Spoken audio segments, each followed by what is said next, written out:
I have been up since, for sure, 3. I don't know how long I was awake before that, but, oh, no, 2 of them. But anyways, so it was making me think about like this thing where, you know, sometimes I'll go to bed and I'll just go to sleep all night, wake up in the morning, and it's like, oh, so wonderful. Something so simple, so wonderful. Or other times it seems like it comes in like clusters, that it's like, I don't know, 2:30, 3:30, just kind of like, you know, wake up, wake up, wake up. And then you're just totally uncomfortable. You can't get comfortable and you have to wake up. And then you have to come to a certain state of consciousness, but it's not a full state of consciousness, because it's kind of more like this meditative state. Because what I realized is when you're in that state, you can be like conversing, you can completely understand what's going on. But then it's like, okay, I want to go write that down. And then you are like, okay, so I need to get up and wake myself up and go, you know, like get up, open my eyes. And when you do, you can't remember. So then you have to be like, okay, let me go back. And you have to go back into meditation and say, okay, show me, explain it to me again. Like, I don't understand what you're saying or whatever, or get some more clarification. A lot of times I told you that I get clarification when I watch movies or TV or whatever. Like, they'll bring the information to me that I ask. Like, if you ask questions, they'll bring the information to you. They'll communicate back. And so anyways, I feel like I've got like skull eyes or something, you know, I feel like just dark circles. But I feel super tired. But man, I've just been flooded this morning with information. And I've written a ton of it down, but I can't, there's no way I could, I don't think I could say it all. But I'm just going to, you know, just as I talk, just like haphazard, just try and like kind of explain some of the stuff that they were showing me.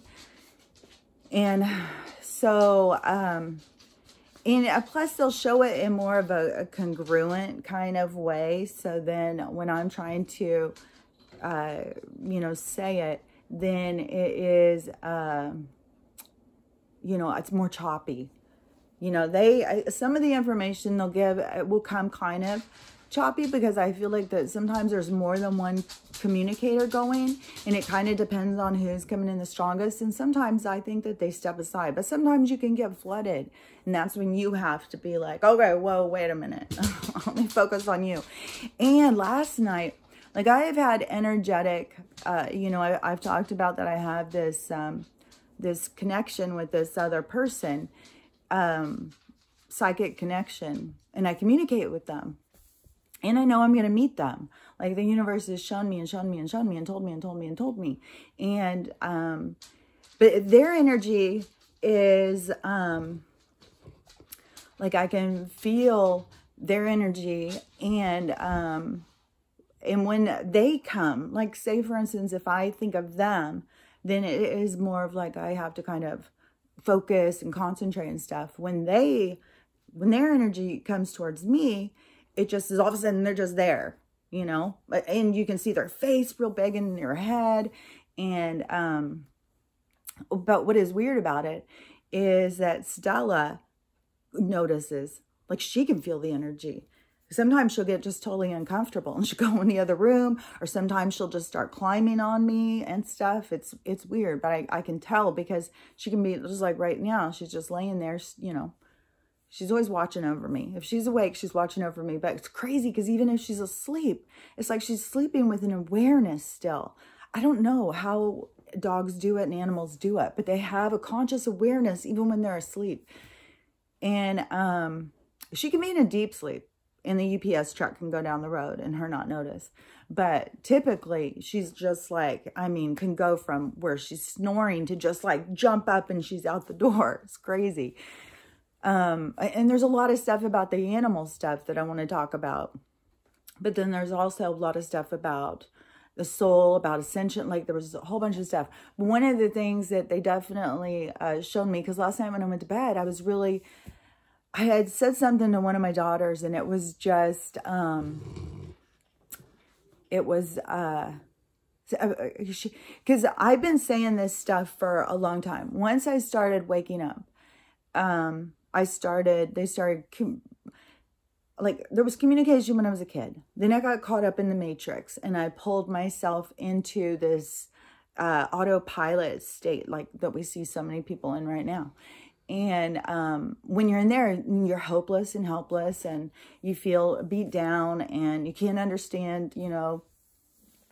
Even when I had a spiritual side, I was so stagnant because I you know, my whole thing was about reincarnation.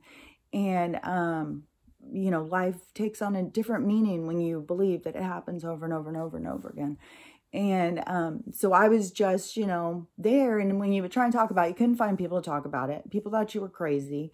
People call you names. And then, you know, if you try and talk about aliens, yeah. So, you know, there wasn't pure, but, you know, if you want to go talk about God and the Bible, you can get a crowd. But anyway, so when I would, there wasn't really people to talk about it with. And it just all of a sudden it crossed my mind because I went into that relationship, you know, talking about how important that stuff was to me. And I had, you know, my kids were really little and I had started reading. I was so focused on life and death when it was someone else. You know, like I focused on my parents and it gave me a lot of fear when I was little and my grandparents and stuff like about them dying. But when you have a kid, death takes on a whole nother thing. Like, what? It's like, whoa, this is so intense.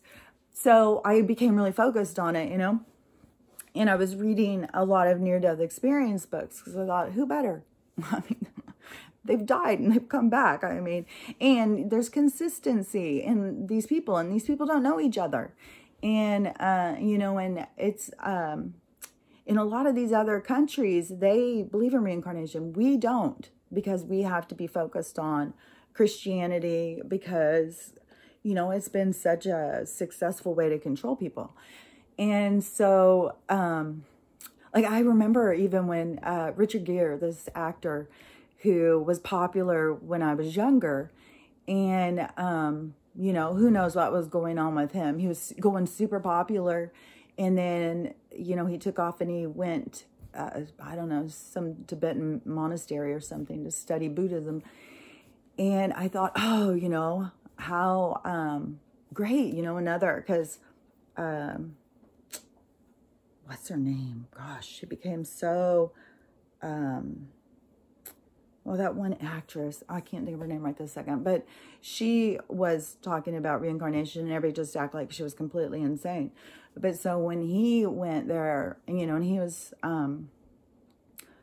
you know, popular, whatever, then I think that I thought, you know, maybe it would go more mainstream here, but I don't.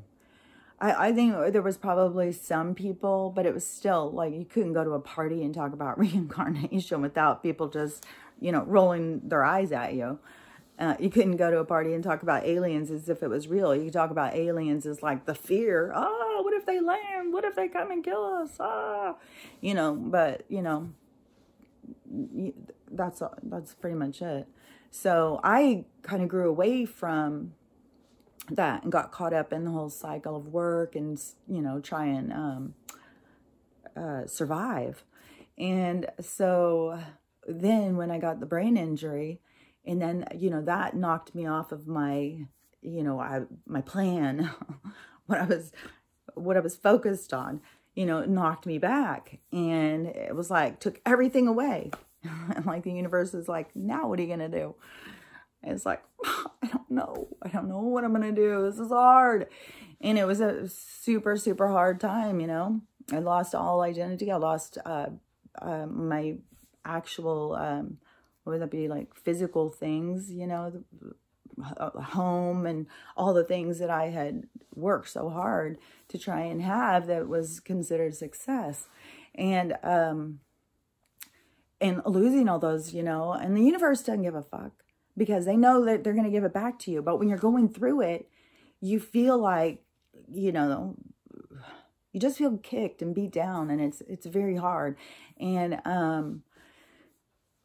you know, and you have to grow back from that. So, you know, going through that, but then there was also, you know, it was multi-layered, you know, of my whole thing, from, you know, having to lose everything and then to have to grow it back to figure out who I am and stuff in the world.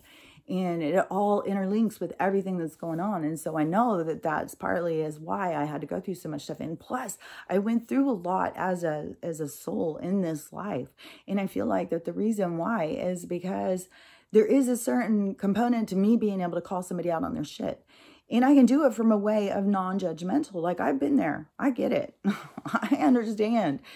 But that's not where you want to be. That's not where you want to stay stuck. You want to move. You want to, you know, and the only way you're going to do that is empower yourself.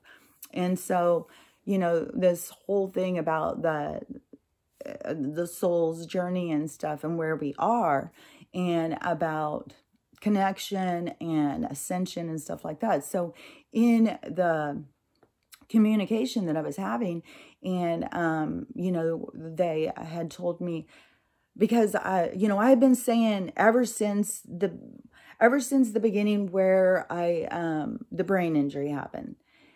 And then I went through that really troublesome time. But then, because then my, you know, I kind of used this one last relationship as like my, it was, what is that called? Like a life preserver or something in life, you know? It was like I was holding on to this relationship that was not good for me or anything. It was really to show me that, you know, I can swim on my own. I don't need this. And, but it was in that time is when that ended, that is what really propelled me into a whole new thing. And that is when I started talking so much about spiritual stuff to my kids and everything. And I just became focused on it. Like, you know, like my daughter said last night, if I go in and I watch all your videos, will you start having normal conversations? It's like, I can't do it anymore. You know, I see life in a different realm. I see it different than a lot of people who are down here are seeing it. And all I can do is try and tell them how I see it and how I got there.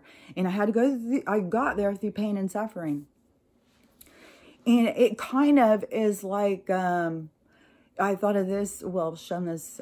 If I say thought, I'll just clarify. If I say thought something, it is not like I think my brain manufactured it. I thought it because somebody gave me that thought. So, but when I was, I gotta clarify that so I friggin' lose what it was I was going to talk about. But, anyways, I'll go back to the other thing. So when I was telling my kids and stuff, you know, I became where that's all I can talk about. And in the beginning, I was very focused because when I started it, it was very spiritual. It was all, you know, spiritual. I was going and I was seeking, like, what is going on, you know? And then I started seeing it's happening to a whole bunch of other people.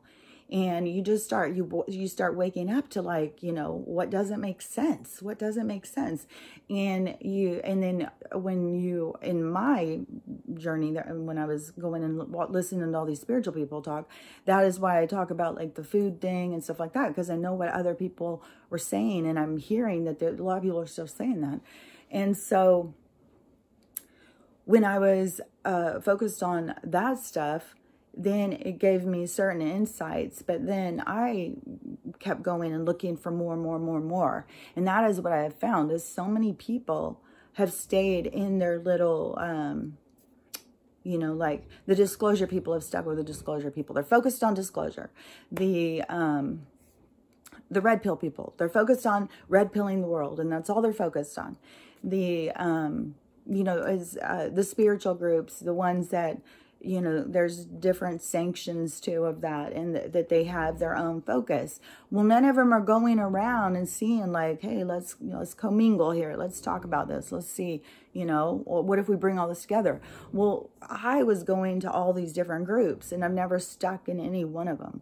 I've spent a time in each of them, and that is how my puzzle started becoming so clear. I started seeing the pieces get put together, and that's why 2020 was so such a clarifying year of so many things, because it pulled so much of what I had known from all these different groups into, oh, this is how it's going down. This is what's happening. But I had told my kids for so many years that they can't even wrap their heads around it. They just think, okay, mom's crazy. Nothing's happened. They can't see what's happening because it's very subtle. It's behind the scenes because we're being manipulated by the media to not see. They don't want us to see what's going on. And this is how it's always been. They just fuck with our heads, distract us, keep us chaotic. So, and use frequencies to keep you, tense and anxious, but they'll supply the drugs, Just go in, pay lots and lots of money to get their drugs so that you can feel better by the things they're doing to you. So, anyways, before I went to bed, I had sent my daughter this message about, time is irrelevant, because that is a structure of their calendars and their clocks and stuff. Don't get caught up in like, oh, it's been years, because this has been going on for decades, this transition. People have been waking up to things for years and years and years, and sharing it, we're growing as a species. So anyways, it kind of started this conversation. So I don't know, there must have been questions in my head when I went to bed, but in the middle of the night when I woke up, one of the things they told me was the people who are asleep, that's their soul's choice, but it's not because they, are weak-minded or something like we all think. It's because they want to ride this part. They want to ride it out. They want to ride it longer, because this part is like the lead up to when I got my brain injury. And then once I got my brain injury, it was like, year after that was like, it puts you on this growth. And it's all depends on what you have not healed in yourself. And most people have a lot of shit they haven't healed because they have not promoted healing in this society that was created to control us. So a lot of people are carrying a lot of stuff and they don't even know it. And so these souls that are still, seem to be super brainwashed as a soul, because it was really confusing me. I was like, why would a soul go through this? Like, oh my God, this is like crazy. But then when they showed me this morning, it was like, I need to quit thinking as my soul that I've got all the answers, and that, just wake up, and because they're just, going through this experience longer, because when they get into that one, it's going to be a very painful, hard thing. And so they aren't in a rush for it, but they know it's coming. So, and it's super close at this point. So then I felt like, oh, okay, I get it. I need to back off. And, they were showing me some other stuff, like the thing about the Ascension. Okay, so think about like, for one thing, baptism, cleaning the old you. That's like that is like the words that could be symbolic to the actual experience of going through the dark night of the soul, because you shed your old self. You can't go through this spiritual thing and be your old self anymore. You shed it. It's gone. And like a snake, it can't put that skin back on. You can't go back and be what you were before. Once you've transitioned, that's what you are now. And until you transition again to something else, who knows if this is just like your middle thing. I mean, a snake continues to grow and shedding its skin. So, and most things that happen in nature are symbolic for what happens in spirit or in the real world as a soul, as energy. So anyways, they were showing me like, okay, so and this is where it gets hard to explain, because when they show you and they tell you things, it's not using words and stuff, and descriptive words and stuff is a lot harder to be able to comprise what, when you see it and stuff, and you see it so much more. Oh, and I forgot, I wanted to say another thing when I was talking earlier about that energy thing. So when this was going on in the middle of the night, this strong energy came in, and this face came up inside my head. It came rushing up right to my face. And this is the thing, is like, people don't understand, like, that their consciousness, like that energy coming in and coming that close, and me feeling how close it wasn't in a physical form. It was in an energetic form. And it's just as real as somebody running towards you, you know, and stopping right, you know. It feels the same. And that is what people get so caught up in, this three-dimensional world, and they think that this is what everything is. Oh, there's a big glare because it's actually sunny today. So I don't know if I can get the glare off. I don't know. The sun will come in, and it's very temporary. Like, my plants, they're like, oh, 10 minutes of sun. I have one over here who's got such a yellow leaf, poor thing. Because there's some with plants, they need to have the light, but they also need to have it touch them too. Like, anyways, I'm not gonna go into all that. Okay, so anyways, that energy coming in like that, and the people not understanding that is what is real. That is our real existence. And, you know, like, a dream is, your soul is having an experience at that time. It's going and experiencing something. And then, and it could be as a communication to help us understand something, or for it to understand something.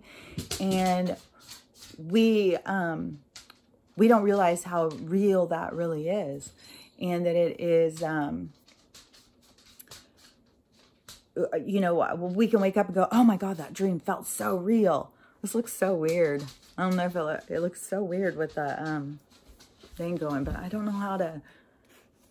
Oh, that's weird looking. I don't even know how it's doing that. It's like rays going down, and it's got some rays over there. I don't know. It must just be something with the prisms in this window. So anyways, I'm just going to keep talking. So anyways, that when we say, oh, that seems so real, it's because in a conscious mind, those experiences are real. And, so, you know, as a consciousness, as an energy, then, you know, we get born into this three-dimensional plane. And the three-dimensional plane is lush, and it's, you know, it's got all this stuff. And, you know, Earth has been just as abused as humans have been this whole time. She's been being stripped down and taken advantage of, just as human beings have. And, you know, it's been in this very dense energy, this very dense realm, you know, that I think, because we've got so much evil around us, I consider it what other people can consider to be hell. And,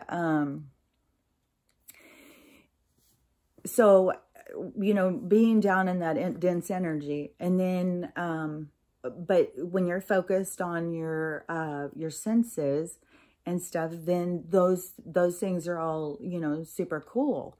But but the manipulation that has gone on to cut us off from the other senses, so that we don't realize that this other thing is real, more real than what we're experiencing here. And so it's so much easier when it's in your head than when you try and explain it. So then your soul comes into, you know, this reality. It goes through another vessel that's already in this one, and creates another vessel so that you can be in this density and be protected. Like, your human body is like your little spaceship. It's your little vessel. It's your way that you can go and experience these things. And in most cases on different planets, the vessel will be the best adapted to its environment. So, and here, you know, there's a reason why we have fingers and toes and all that stuff, you know, and it all has to do with our environment and what we need you know, and we've seen that in how things evolve, you know, that,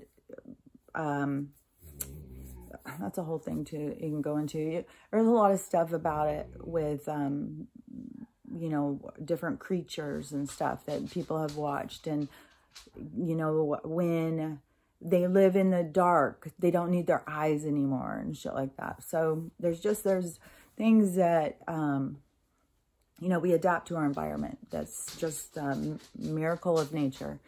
So, anyways, so when the soul comes in here, but, you know, right now with this ascension and how this, I think it's called the Sari Yuga or something like that. But the solar flash,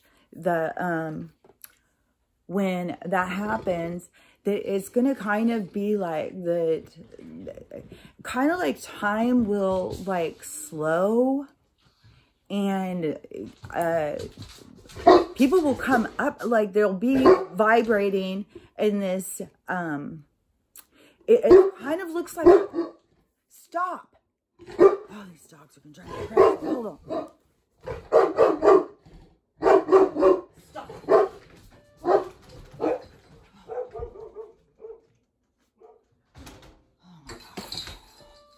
Dogs and their, I don't even know, their attitude towards each other. It's funny to watch, but yeah, I mean, if one does something, like gets too close to something else, I mean, especially Stella's so alpha, she's got to jump up and go, you know, shame the other one. And, anyways, so the density, like and it's kind of like the program, I mean, the programming stuff is going to stop sooner. That's what's going to help people to start going more into their soul. But the more that you raise your vibration, but raising your vibration is the connection that you have with yourself, your mind, body, soul, is taking care of your vessel. It's your communication with the other side and stuff like that, which, you know, that is one of the biggest things to me with religion, is the manipulation of the other side. Like, you try and talk to somebody and say, you know, I talk to the other side or whatever. Well, they have a hard time even wrapping their head around it, because angels really don't have a lot of time for you. They could a little bit, but it's probably just demons. So that's how they look at everything on that level. It's, you know, it's all, don't listen. But they don't understand that their information has been manipulated to make sure that you don't listen, because the communication from the other side makes you know that there is another side, and they can manipulate it and make you do what they want you to do, because you're striving to get to this unrealistic place that they tell you exists. And so the more you connect, the more you, like, for me, what I kind of explain it like is, it just feels kind of blissful. You just, like, you feel like weighed down by life sometimes. Like, it's just heavy. It's just heavy. You trudge through life. It's hard. And then as you start becoming enlightened, or whatever you want to call it, and you start moving up, you become lighter. You become just like, I told you, sometimes I feel like I need to be tied down. Like, I feel like a balloon. Like, you feel like you become buoyant. You feel like you become lighter. That is what they were saying. That is what a light body is this, you know, this feeling lighter, not feeling held down and, you know, tied down to this heaviness of this earth, in this, you know, tied to all of these different paradigms and stuff. So you become like more floaty, more buoyant, more things don't bother you. And so, you know, that as being a light body.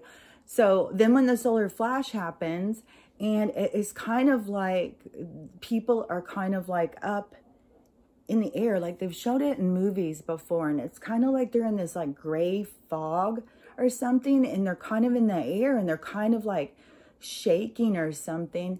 And then there is like some sort of cellular kind of, it is like a molecular restructuring of human beings or something. And your vibration has a lot to do with the whole thing. And, you know, that is one of the parts about the technology and stuff that's going to be released, because the technology has to be of a, you know, this is what they always thought, you know, that we couldn't handle it and stuff. You have to have more of a connection to yourself. Well, they didn't want us to have a connection to ourselves. They wanted to keep us away from ourselves, really caught up in the three-dimensional. So when you get, you know, focused on self and stuff, and you get centered, then you start realizing so much more about your own capabilities and stuff. You start seeing life in such a different way. But then, so the technology that's coming in, it has something to do with your mind, body, spirit connection. And it has to do with you being able to use the vibration and frequency to heal yourself. And, you know, there's a lot of people that we've seen over time that have been able to heal themselves of cancer and stuff like that. Because it's all in our mind. And they've got frequencies and vibrations to help us to get that. But that is, so this is what I was shown when this solar flash thing happens. It's going to be like this moment of, and who knows what a moment, I mean, because we can't base it on time. So, you know, that it's going to be like this kind of like thing that is kind of like white, kind of like gray, molecular looking. And then people kind of just like floating. They're not sitting on the ground. It's just kind of like it comes and blows and people are just like, "Rrr," and then you kind of go to where your vibration allows you to go. But there will be some, but it's not going to be like light bodies, like light bulbs, so I don't think that it is, because it was really confusing to me, like about, and this is a question that I kept having. And so that's why I think they were showing me this, is because I kept thinking, like, do we have to die? Like, are we going to die? And only since we are more focused on our spirit, that when we die, we'll know what's going on. So we can just take that and still go. Like, it kept being so confusing. Like, what are they talking about? Light bodies. And how can you be in a light body and still call yourself alive? But then it made sense when they said light bodies as in not heavy and dense. Then I was like, oh, that makes so much more sense to me. You know, but everybody's going to see stuff the way they see it. You know, you should always go in and ask your own guides to show you, because they'll show you in a way that you understand. You know, you don't have to understand stuff the way I understand. Hopefully just me talking helps you to be able to think like, oh, I want to think about that. I want to talk about that. I want to understand that and stuff. Because that is what this is all about, is our own growth. Like, so many people keep focusing still on, you know, if that person would do this, if that person would do that. Like, you can focus on that all day long. It's not going to get you anywhere until you focus on what this person can do. And that's the part we don't want to face, is what we can do to help ourselves and to make change in our own lives. And, you know, they have so many of us that we just can't even, I mean, people are not even going to be able to accept good things because they're so conditioned. You know, life sucks. So this is going to be, you know, a beautiful transition. But another thing, you know, I don't want to go too long, because when I initially started, I thought, oh, I'll just do these little like 5 to 7 minutes. And then, you know, it's hard because you start talking and then it's hard to be like, oh, wait, I'm going to stop. Oh, wait, you know.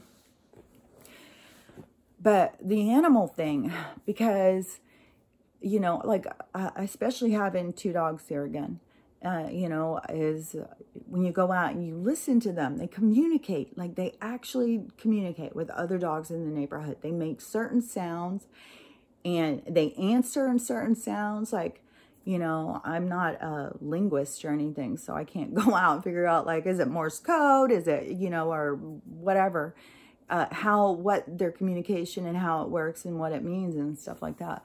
But the thing is they are intelligent beings. Dogs. They're very loving, they're caring, they're scavengers, and which, by the way, back on the meat thing for a second, is, you know, because I keep on hearing it still, people are like, you know, you have to be a vegan, there's no way you can ascend without being a vegan, you better be a vegan, you know, stop eating meat and stuff like that. Okay, I just want to put this out there. you know, you can come up with your own logic, however you see it. But to me, okay, God provided this planet. This planet has so many things, like the plant medicines and stuff, and so much availability with foods and stuff like that. And that's all provided for us, you know. We didn't have to go into a science lab and create something to nutritionally sustain us, right? It was all there for us. So you know, we are just another animal. So lions and tigers and bears and all these sharks, all these animals, they eat each other, right? So do you think God shames them? Do you think, you know, God was like, fuck, that's not how it's supposed to go?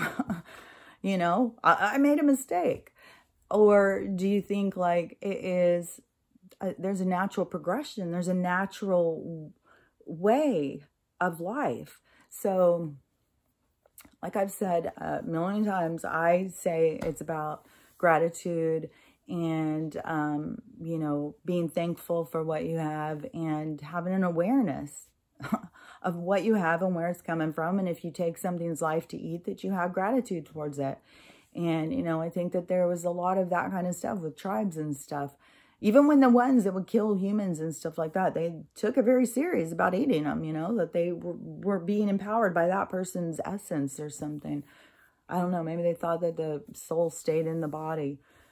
I'm not, or maybe there's something with our cells and the DNA with a body. I mean, a body does, even after a soul leaves it, a body still like spasms like a chicken with the head cut off, you know, because there's been lots of people who have watched their own deaths and then come back and talked about it. So so now let me get back on my thing. I always start going off on something. So anyways, the dogs are intelligent beings, right? Oh, because the food thing. So anyways, that's just the way I look at it, is like, this is a personal connection between you, your mind, body, spirit. That's your connection with God, your connection to all things, your connection to the universe through your own understanding, through your own perceptions, through your own translations, all of it.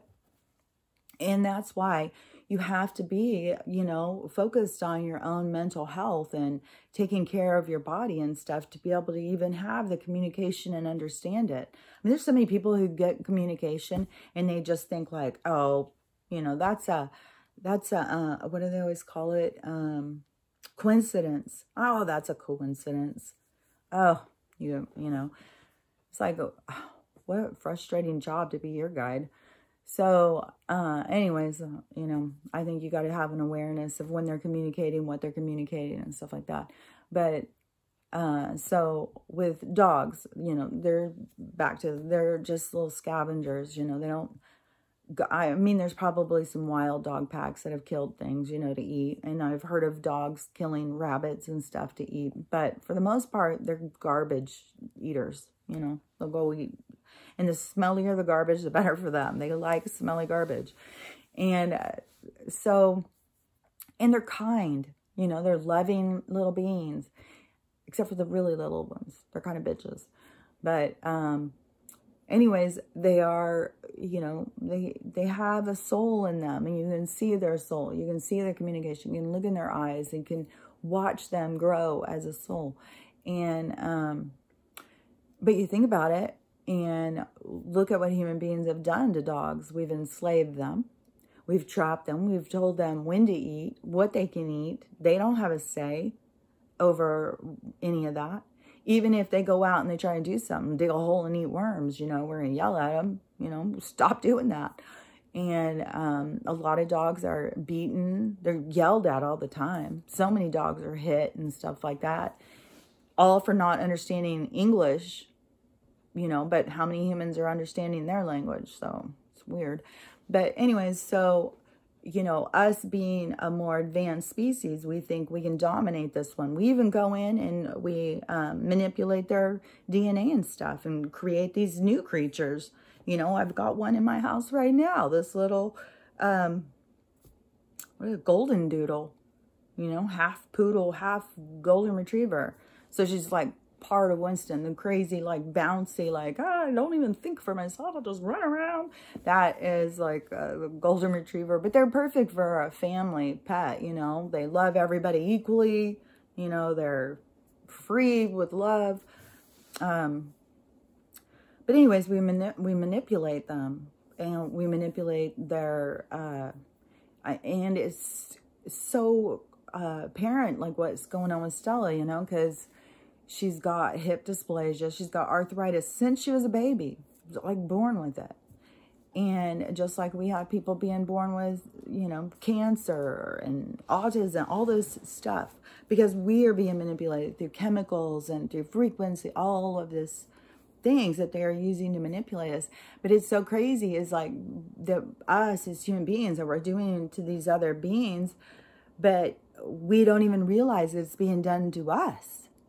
And I think that's going to make a significant impact over how we are with nature and animals and stuff. When people realize that we are someone else's science project, I think it's going to be quite, you know, it's going to be one of those things where people really have to be introspective of how they treat animals and why, you know, when they start really getting into, I mean, it's going to be a beautiful thing when people start really getting into, you know, their soul growth. And another thing, I just got to say this too real quick, is, I think I'm going to do another one real quick. Okay, because this one is already getting long. So I'm going to do another one real quick because there's another thing I want to say.